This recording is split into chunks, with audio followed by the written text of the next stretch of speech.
వారసత్వంతోనే ఎవరూ రాణించలేరు. ప్రజాసేవ కోసమే రాజకీయాల్లోకి లోకేష్. అవకాశాలు అందిపుచ్చుకోవాలన్న సీఎం చంద్రబాబు.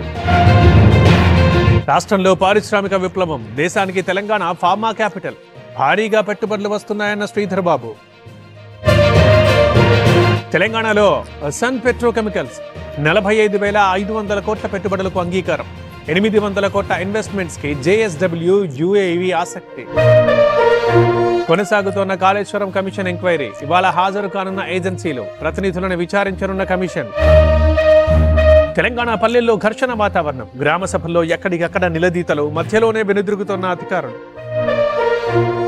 నరకం చూపిస్తున్నారు, ఇక్కడ ఉండలేం. విశాఖ జువెనల్ హోంలో బాలికల ఆవేదన. విచారణకు ఆదేశించిన హోంమంత్రి. భార్యను చంపిన భర్త ముక్కలుగా నరికి కుక్కర్లో ఉడికించిన వైనం. హైదరాబాద్ మీర్పేటలో దారుణం. ఇంటి గేటు నిర్మాణానికి ఓయూ గోడ కూల్చివేత. అప్సిగూడలో మాజీ ఎమ్మెల్యే నిర్వాకం. కఠిన చర్యలకు విద్యార్థుల పట్టు. నకిలీ పత్రాలతో భూమికి ఎసరు. గగన్ పహాడ్లో అన్నదమ్ముల అరెస్ట్. 14 రోజుల రిమాండ్.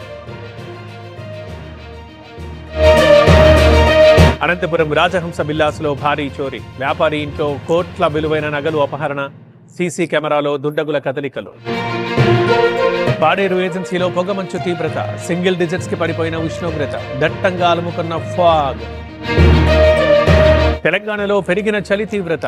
మెదక్లో అత్యల్ప ఉష్ణోగ్రతల నమోదు. వణుకుతోన్న పల్లెవాసులు. అడవుల్ని జల్లెడ పడుతోన్న బలగాలు. ఛత్తీస్గఢ్ మెట్టగూడెం ఫారెస్ట్ లో డంప్ గుర్తింపు. వేలుడు పదార్థాలు, వైద్య సామాగ్రి స్వాధీనం. ధోనీ కొట్టిన టీమిండియా. ఇంగ్లాండ్ పై 7 వికెట్ల తేడాతో గెలుపు. టీ20ల సిరీస్ లో ఆధిక్యంలోకి భారత్.